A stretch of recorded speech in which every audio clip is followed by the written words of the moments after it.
Good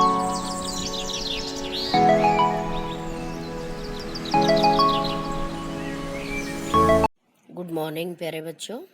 आज हम second chapter स्वतंत्रता, उसका नेक्स्ट जो टॉपिक है हानि सिद्धांत, यानी कि हानि का सिद्धांत।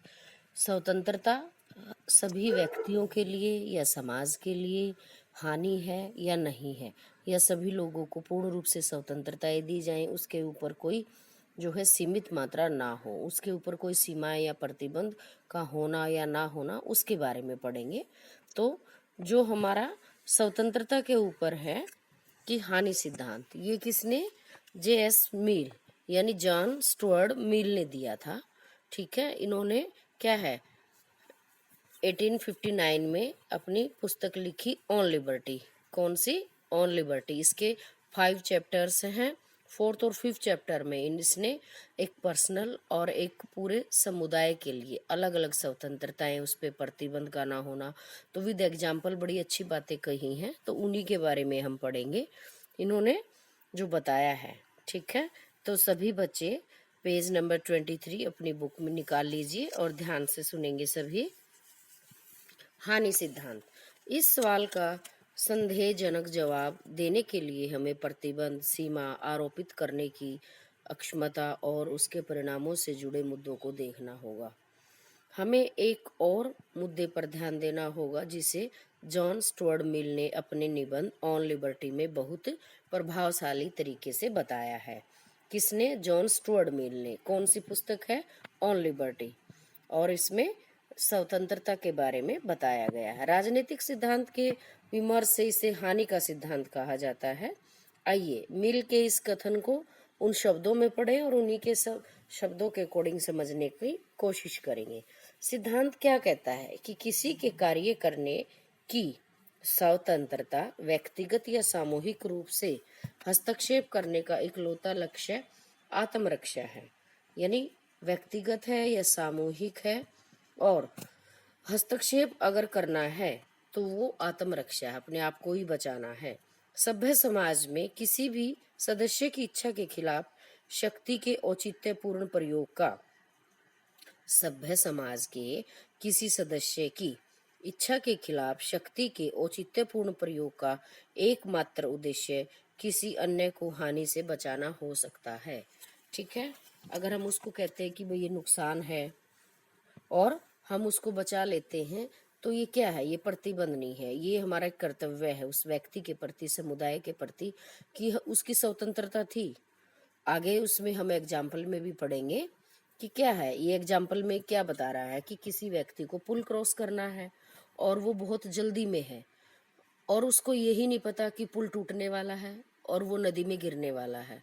तो जिस दूसरे व्यक्ति को पता है समुदाय में, समाज में रहते हुए, कि वो एक जो है व्यक्ति की सहयोग की भावना के प्रति लगा लीजिए, या वो क्या है कि उसको बचाना चाहता है, वहां पर क्या है कि वो उस व्यक्ति को इतना भी नहीं पता कि मैं गिरने वाला हूँ, पुल टूट रहा है, आगे ना जाएं, वो बहुत जल्दी में है और उसको बताने का भी समय नहीं है दूसरे व्यक्ति को कि आप रुक जाइए। तो वो उसको जैसे रोकता है जाने के लिए, तो क्या है, उसने उस हानि को होने से बचाया है। इसमें समाज जो है, राज्य जो है, वो कोई बैन नहीं लगा सकता, प्रतिबंध नहीं लगा सकता है। ठीक है, क्योंकि वो उसकी अपनी स्वतंत्रता थी और वो जीना चाहता था, लेकिन उसने दूसरे वे में क्या किया, उसकी जिंदगी को बचाया, उसके जीवन को बचाया। तो यहाँ जो हानि होनी थी उससे बचाया गया है। ठीक है, ये बिल्कुल स्वतंत्र विचारों वाले थे स्टुअर्ट मिल, और ये कहते थे कि राज्य जो है वो लोगों की स्वतंत्रताएं व्यक्तिगत हो या सामुदायिक हो, उनके ऊपर प्रतिबंध नहीं लगा सकती। और वो आगे बढ़ना चाहता है किसी भी क्षेत्र में, तो वो राज्य ही उसका सहयोग करेगा कि वो कितना विकास कर पाता है। ठीक है, और उसको स्वतंत्रता पर प्रतिबंध नहीं लगाया जा सकता। मिल ने क्या कहा, यहाँ एक महत्वपूर्ण विभेद को सामने रख दिया। मिल ने स्वयं संबंध और पर संबंध के कार्यों में अंतर बताया है। स्वयं संबंध अपने से संबंधित और पर मीन्स दूसरे से संबंधित। स्वयं संबंधित में क्या कार्य होते हैं? जिनके प्रभाव केवल उन कार्यों को करने वाले व्यक्ति पर पड़ते हैं, जबकि परसंबंध कार्य कौन से होते हैं, जो कर्ता के अलावा बाकी लोगों पर भी प्रभाव पड़ता है। ठीक है। अब क्या है कि किसी व्यक्ति का सपना है मैं अच्छे कपड़े पहनूं, इस धर्म को अपनाऊं, मैं वहां जाकर घूमूं, मैं कितने बजे सोना है, मुझे पढ़ना है, उठना है। तो ये उस व्यक्ति का अपना पर्सनल मैटर है कि वो कितना है, किस प्रकार से है, वो क्या करना चाहता है। अगर क्या है कि उसके कार्य से किसी दूसरे की स्वतंत्रता या कार्य में बाधा आती है, तो वो पर संबंध हो जाता है कि वो किसी के स्वतंत्रता में दखल तो नहीं दे रहा है, किसी के कार्य को कुशलता पूर्वक हो रहा है, उसको रोक तो नहीं रहा है। तो ये दोनों प्रकार के डिफरेंसेस बताए गए इसमें, एक पर्सनल और एक अदर। जो कम्युनिटी है, समुदाय के लोग हैं, उन पे क्या इफेक्ट पड़ रहा है। मिल का तर्क है कि स्वयं संबंध कार्य और निर्णयों के मामले में राज्य या किसी बाहरी सत्ता का कोई हस्तक्षेप नहीं होना चाहिए, उसकी जरूरत भी नहीं है। आसान शब्दों में हम क्या कहेंगे, सुनिए अभी। स्वयं संबंध कार्य वे हैं जिनके बारे में कहा जा सकता है कि ये मेरा कार्य है, मैं इसको वैसे करूंगा जैसा मेरा मन होगा, या अगर ये आपके ऊपर असर नहीं डालते हैं तो इससे आपको क्या मतलब। तो कई बार लोग कहते हैं कि भाई मैं तो ये करूंगा, आपको इससे क्या मतलब, मैं तो वहां जाऊंगा, मैं तो ये चीज करूंगा। तो वो उस व्यक्ति की पर्सनल मैटर है, उसमें कोई इंटरफेयर नहीं होना चाहिए, वो खुद करना चाह रहा है दूसरे को बगैर नुकसान दिए। ठीक है। फिर क्या है, इसके विपरीत क्या है, इसके दूसरी साइड हम क्या देखते हैं कि ऐसे बहुत सारे कार्य होते हैं जो दूसरे लोगों पर भी असर डालते हैं या बाकी लोगों को कुछ हानि भी हो सकती है, बाहरी प्रतिबंध लगाए जा सकते हैं। दूसरे शब्दों में क्या है, पर संबंध कार्य वे होते हैं जिनके बारे में कहा जा सके कि अगर तुम्हारी गतिविधि से मुझे कुछ नुकसान होता है तो किसी न किसी बाहरी सत्ता को होना चाहिए कि मुझे उन नुकसानों से बचाए। और वो चीज क्या है, राज्य। कौन सा है, राज्य, जिसमें बहुत सारे लोग मिलकर रहते हैं, उच्च श्रेणी वर्ग वाले भी, मध्यम वर्ग वाले और निम्न वर्ग वाले, सभी धर्मों से संबंधित भी हैं, सभी जातियों से संबंधित भी हैं। तो उससे बचाना किसका कार्य है, राज्य का। ठीक है। तो वहां पर क्या है, वो प्रतिबंध जो है वो उस नुकसान से बचाने के लिए है, ना कि उसकी स्वतंत्रता को छीनना। हमें ये बात समझने की यहाँ पे जरूरत है। स्वतंत्रता से जुड़े मामलों में राज्य किसी व्यक्ति को ऐसे कार्य करने से रोक सकता है जिससे किसी दूसरे का नुकसान होता है। ठीक है। अब क्या बताया है कि मनुष्य अपना जो गरिमापूर्ण जीवन जीता है वो उसके लिए बहुत महत्वपूर्ण है। और यहाँ पर क्या है, प्रतिबंध लगाने के लिए जरूरी है कि किसी को होने वाली हानि गंभीर हो। छोटी छोटी हानि के लिए मिल कानूनों की ताकत को जगह केवल सामाजिक रूप से अमान्य करने का सुझाव देता है कि उसको हम मानेंगे नहीं, अगर छोटा मोटा कोई नुकसान होता है तो हम आपस में कह के उसको बंद करा सकते हैं, रिक्वेस्ट कर सकते हैं अगर किसी की गरिमा को हानि पहुंचती है, ठेस पहुंचती है। फिर उसके बाद क्या कहा, एग्जाम्पल हम देखते हैं, उदाहरण क्या दिया है कि किसी बहुमंजिल, बहुत सारी जो बिल्डिंग्स होती हैं बड़ी बड़ी, 5 मंजिल है, 6 है या 10 मंजिल्स की कोई बहुत बड़ी बिल्डिंग होती है, तो वहां से ऊंची आवाजें आ रही है, किसकी, कोई म्यूजिक बज रहा है, उसकी आवाज आ रही है। और वहां के आसपास रहने वाले व्यक्ति हैं जो, वो क्या है कि अन्य रहने वाले लोग हैं, उनके द्वारा सामाजिक असहमति जताना काफी होना चाहिए। इसमें पुलिस को शामिल नहीं किया जाना चाहिए, लोग आपस में बात करके उसको बता सकते हैं भाई हम जो है आपके संगीत से, म्यूजिक से परेशान है, इसकी वॉल्यूम कम कर दीजिए, आप अपने तक सीमित रखिए क्योंकि हमें तो नहीं सुनना। ठीक है। और बाकी जो लोग हैं उसका अभिवादन करना बंद कर सकते हैं। फिर अब क्या आया कि व्यक्ति औरों को होने वाले नुकसान की परवाह न करते हुए ऊंची आवाज में संगीत सुनता है, चाहे बाकी लोग उसका अभिवादन करें या ना करें। ऊंची आवाज में संगीत सुनना बाकी लोगों को और उसके लिए क्या है कि बातचीत करना, सोना और संगीत सुनना से रोकता है, बाकी लोग तो रोकेंगे उसको। ये छोटे छोटे नुकसान है और इनके लिए केवल सामाजिक असहमति दर्शाना ही काफी होता है। ये कानूनी दंड के लिए उपयुक्त मामला नहीं है कि भाई हम उसकी रिपोर्ट दर्ज कराएं, पुलिस को बुलाएं, उसको पुलिस के हवाले कर दें। नहीं, एक जो मानव का दूसरे मानव के प्रति जो सहयोग है, सहमति है, तो उसके अकॉर्डिंग भी उसको समझाकर इस बात को सुलझाया जा सकता है। फिर है परस संबंध जो है किसी दूसरे के व्यक्ति के इंटरफेयर के लिए, तो वहां पर क्या है, कानूनी शक्ति से प्रतिबंध केवल जब ही लगाना चाहिए जब वे निश्चित व्यक्ति को गंभीर नुकसान पहुंचाए, क्योंकि ये तो कोई नुकसान नहीं पहुंचाया, उस दूसरे व्यक्ति ने भी थोड़ी देर गाना सुना, संगीत का आनंद लिया, हो सकता है उनमें से कुछ को अच्छा भी लगा हो, ठीक है, तो यहाँ पर किसी को कोई नुकसान नहीं पहुंचाया गया है, तो वहां पर हमें कोई कानूनी कार्रवाई नहीं करनी चाहिए, आपसी सहमति से उस बात को सुलझा लेना चाहिए। सभी बच्चे समझ रहे होंगे। लोगों को विविध जीवन शैलियों, विभिन्न दृष्टिकोण और अलग अलग जो हित हैं उनको सहन करने के लिए जब तक तैयार रहना चाहिए जब तक कि वे दूसरों को नुकसान न पहुंचाने लगे। लेकिन ऐसी सहनशीलता का विस्तार उन विचारों और कार्यों तक करने की जरूरत नहीं होती जो लोगों को खतरे में डालें या उनके प्रति नफरत फैलाएं। घृणा का प्रचार और गंभीर क्षति पहुंचाने वाले कार्यों पर प्रतिबंध लगाए जा सकते हैं राज्य की तरफ से, लेकिन छोटी छोटी जो स्वतंत्रताएं हैं उस पर प्रतिबंध राज्य नहीं लगा सकता। लेकिन हमें क्या ध्यान देना चाहिए कि प्रतिबंध इतने कड़े भी ना हो, इतने सख्त भी ना हो कि लोगों की जो फ्रीडम है, स्वतंत्रता है, उस पर बैन लगा दिया जाए या रोक लगा दी जाए।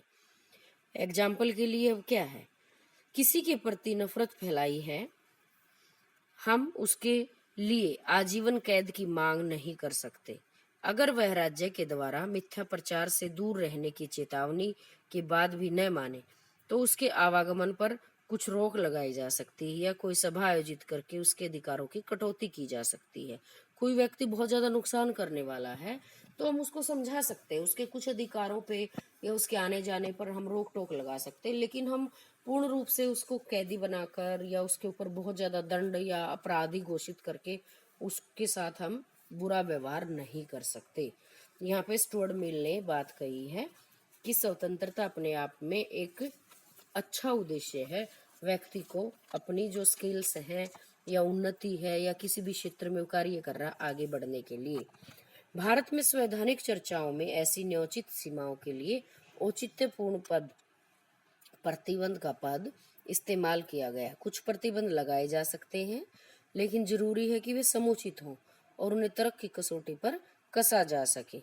ऐसे प्रतिबंधों में न केवल अतिरेक हो और न ही असंतुलन हो, बहुत ज्यादा भी ना हो और बहुत कम भी ना हो, बैलेंस्ड होना चाहिए उस समय, क्योंकि जब तक समाज में स्वतंत्रता की सामान्य दशा पर असर डालेगा। हमें प्रतिबंध लगाने की आदत को विकसित नहीं होने देना चाहिए, क्योंकि ऐसी आदत तो स्वतंत्रता को खतरे में डाल सकती है।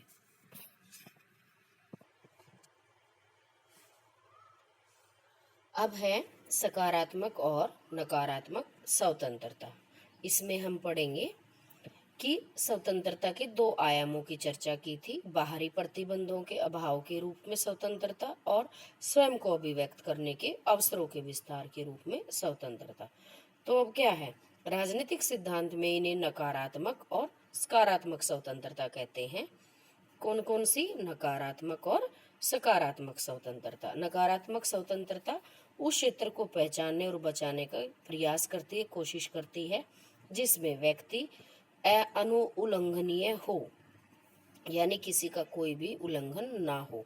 वो व्यक्ति खुद अपने पर्सनल जो है अपने कार्य के लिए खुद जिम्मेदार है, उसी का नुकसान है, वो किसी को कोई नुकसान नहीं पहुंचा रहा, वो अपनी स्वतंत्रता की सीमित जो कंडीशन है वहां तक रहता है, जिसमें वह जो होना है, बनना है, करना चाहे वो कर सकता है, बन सकता है, करे। यह ऐसा क्षेत्र होगा जिसमें किसी बाहरी सत्ता का हस्तक्षेप नहीं होगा। यह छोटा सा पवित्र क्षेत्र है जिसमें व्यक्ति कुछ भी करे लेकिन उसमें हस्तक्षेप नहीं किया जाता।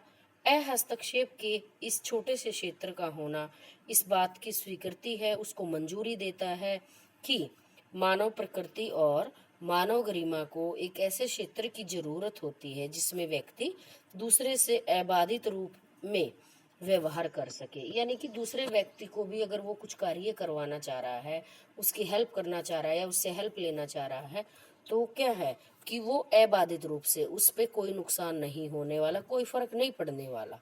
अबाधित मीन्स बगैर रुकावट के रूप में व्यवहार करे। एक क्षेत्र कितना बड़ा होना चाहिए और इसमें क्या क्या शामिल होना चाहिए, ये भी बातें इस पर डिपेंड होती हैं। ये वाद विवाद के विषय हैं और बने ही रहेंगे, क्योंकि हस्तक्षेप का क्षेत्र जितना बड़ा होगा स्वतंत्रता उतनी ज़्यादा होगी। हम कहाँ जा रहे हैं, किससे बात कर रहे हैं, क्या कर रहे हैं, अगर हम बगैर किसी को नुकसान पहुँचाए वो कार्य करते तो क्या है, हमारे जो डेवलपमेंट है, हमारी उन्नति है, विकास है, उसका एक क्षेत्र है और वो बहुत बड़ा भी हो सकता है। हमें जो मानने की जरूरत है वो क्या है कि नकारात्मक स्वतंत्रता की परंपरा के लिए एक ऐसे दायरे की बात कहती है जो अनुउल्लंघनीय हो, किसी के लिए उल्लंघन की ना हो, जिसमें व्यक्ति स्वयं को व्यक्त कर सके कि मैं क्या हूँ, क्या चाहता हूँ, मेरी इच्छाएं क्या हैं, मेरी स्वतंत्रता कहाँ तक होनी चाहिए, मेरे कर्तव्य क्या हैं, मुझे कौन से अधिकार मिले हैं जिनके तहत मैं कार्य कर सकूं।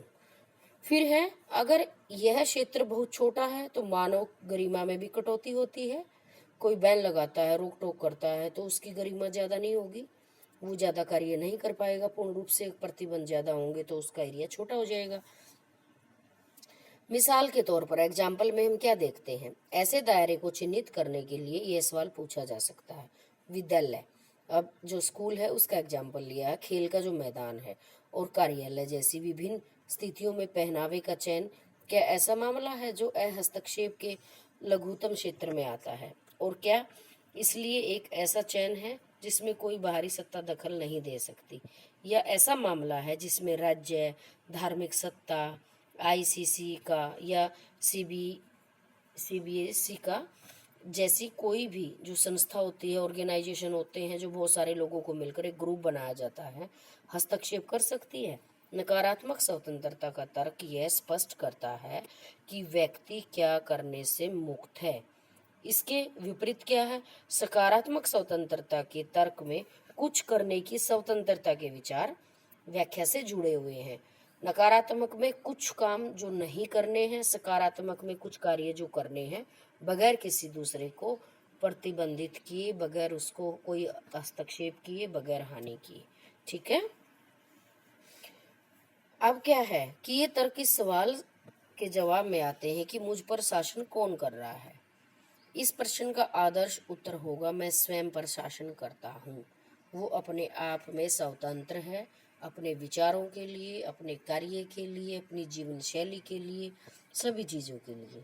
सकारात्मक स्वतंत्रता के विमर्श की एक लंबी परंपरा है।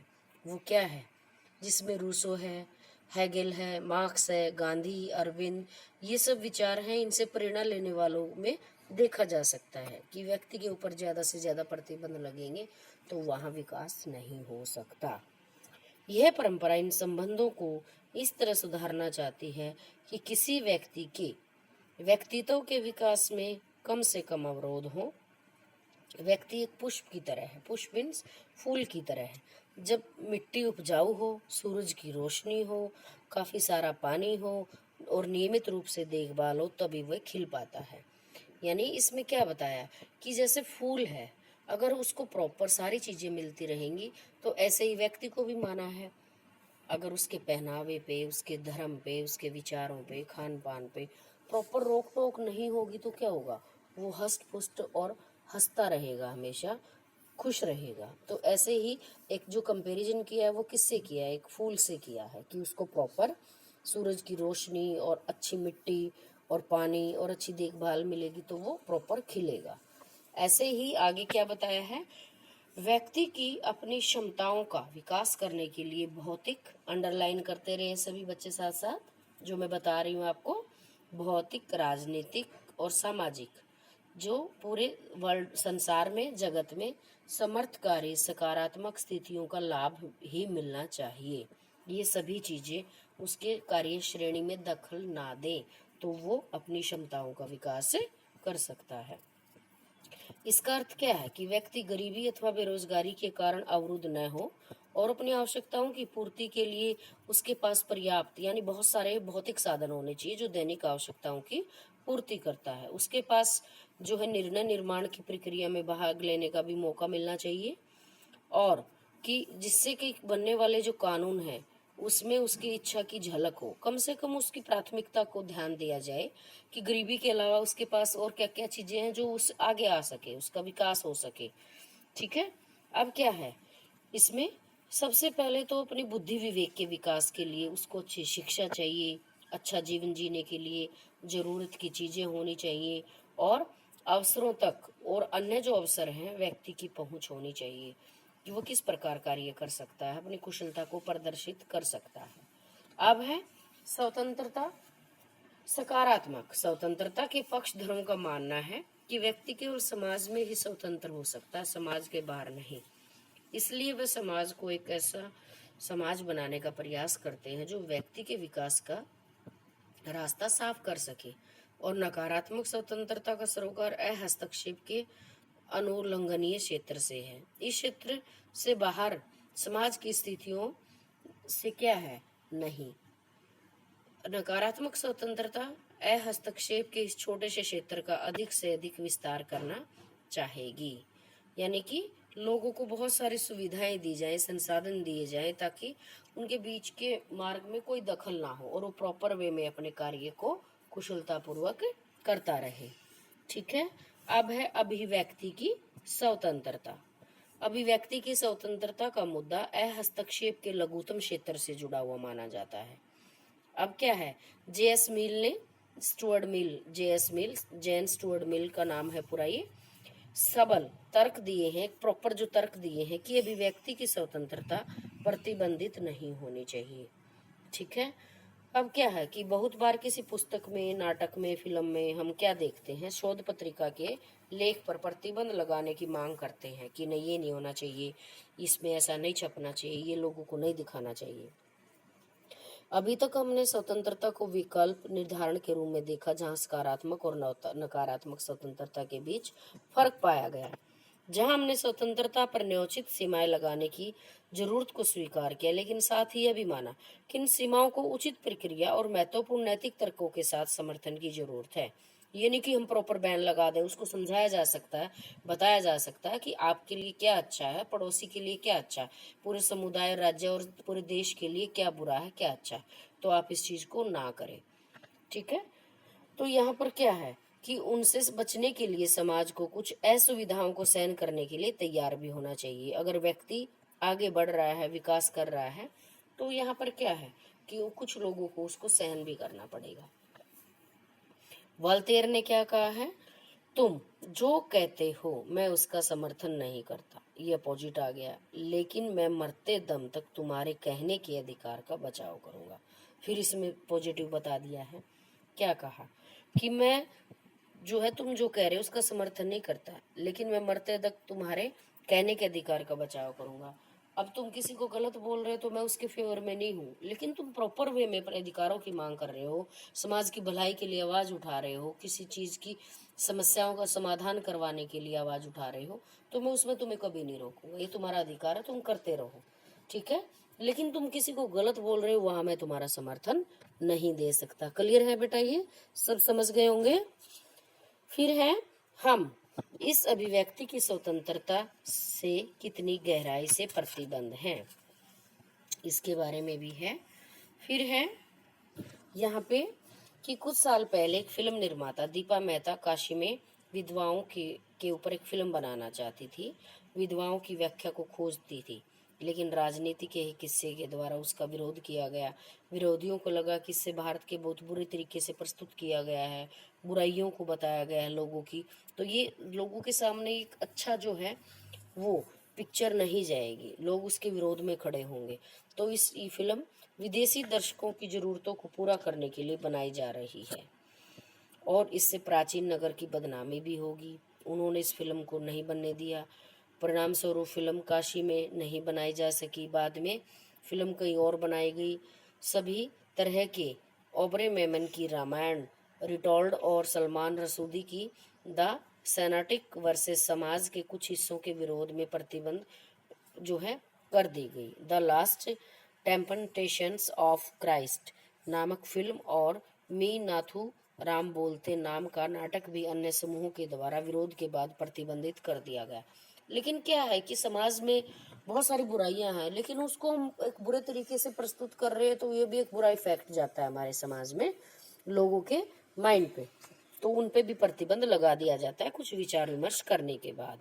ठीक है, इस तरह के प्रतिबंध आसान लेकिन अल्प समाधान है, क्योंकि कुछ समय के लिए लोग बंद कर देते फिर आवाज उठाते हैं या अपनी चीज को प्रस्तुत करने के लिए कोई ना कोई दूसरा हथकंडा अपनाते हैं, तो तब प्रतिबंध लगाने की आदत जो है हमारी विकसित हो जाती है, बार बार प्रतिबंध लगाते हैं, लेकिन ये खतरनाक भी है।